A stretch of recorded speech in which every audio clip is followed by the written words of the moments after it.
31 मार्च के साथ ही financial year 2024-25 खत्म हो चुका है और इसी के साथ शुरुआत हो गई है इस फाइनेंशियल ईयर के लिए अपनी आयकर रिटर्न भरने की प्रक्रिया की।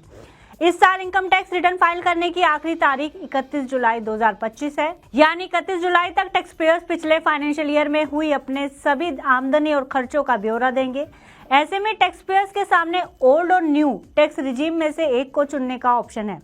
नई टैक्स रिजीम को पहली बार केंद्रीय बजट 2020-21 में प्रस्तावित किया गया था, लेकिन शुरुआत से ही इसे टैक्स पेयर्स से कोई खास रिस्पांस नहीं मिला है और बेहद ही कम संख्या में लोग पुरानी टैक्स रिजीम से नई टैक्स रिजीम में शिफ्ट हुए हैं। क्या वजह है कि आज भी टैक्स पेयर्स को नई की बजाय पुरानी टैक्स रिजीम ही पसंद आ रही है? तो चलिए आज हम आपको वो बड़ी वजह बताते हैं जिसकी वजह से आज भी पुरानी टैक्स रिजीम नई टैक्स रिजीम से बेहतर है और आप नई टैक्स रिजीम की बजाय पुरानी टैक्स रिजीम से ज्यादा टैक्स बचा सकते हैं। नमस्कार, मैं हूं गुंशन मित्तल और आप देख रहे हैं मनी 9। इसमें कोई दो राय नहीं है कि न्यू टैक्स रिजीम पुरानी टैक्स रिजीम के मुकाबले आसान स्लैब के साथ आती है, लेकिन इसमें आपको टैक्स छूट और डिडक्शंस की कम सुविधा मिलती है। वहीं बात करें ओल्ड टैक्स रिजीम की तो इसमें आपको कई टैक्स छूट का फायदा मिलता है, जिससे आपकी टैक्सेबल इनकम कम हो जाती है। चलिए बताते हैं वो महत्वपूर्ण सेक्शन जो पुरानी टैक्स रिजीम के तहत आपकी टैक्सेबल इनकम को कम कर देते हैं। इसमें सबसे पहला है 80C में इन्वेस्टमेंट पर छूट।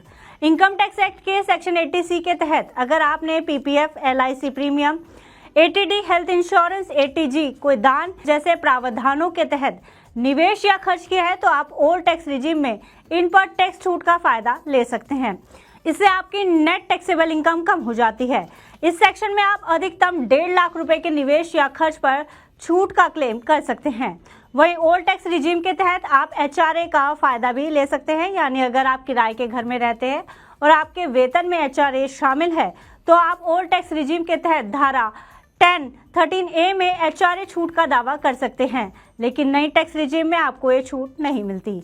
वहीं तीसरी वजह की बात करें तो ओल्ड टैक्स रिजीम में 10 लाख रुपए की आय पर मैक्सिमम 30% टैक्स रेट लगता है, जबकि न्यू टैक्स रिजीम में 15 लाख रुपए पर। लेकिन अगर आप ओल्ड टैक्स रिजीम के तहत छूट का पूरा लाभ ले लेते हैं तो नई टैक्स रिजीम के मुकाबले ओल्ड टैक्स रिजीम में आपकी टैक्सेबल इनकम काफी कम हो जाती है।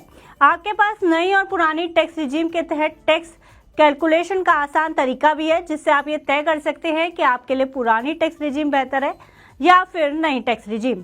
इसके लिए आप इनकम टैक्स की वेबसाइट पर जाकर ही दोनों तरीकों से टैक्स को कैलकुलेट कर सकते हैं। जहां आपको टैक्स कम दिखे आप उस टैक्स रिजीम को इनकम टैक्स फाइल करने के लिए चुन सकते हैं। ऐसे में ओल्ड टैक्स रिजीम उन लोगों के लिए बेहतर है जिन्होंने कई तरह की इन्वेस्टमेंट्स कर रखी हैं, क्योंकि इससे आपको टैक्स बचाने में मदद मिलती है। वहीं टैक्स रिजीम उन लोगों के लिए बेहतर है जिन्होंने ज्यादा इन्वेस्टमेंट नहीं की हुई है, इसलिए इनकम टैक्स रिटर्न फाइल करने से पहले अपने निवेश और खर्च की समीक्षा कर लेना ही बेहतर होता है। इससे आप दोनों टैक्स रिजीम की तुलना करना आसान हो जाता है आपके लिए, क्योंकि सही टैक्स रिजीम को चुनकर आप अपनी टैक्स देनदारी को कम कर सकते हैं और अधिक बचत कर सकते हैं। फिलहाल इस खबर में इतना ही। आप बिजनेस से जुड़ी अन्य खबरों के लिए देखते रहिए मनी 9।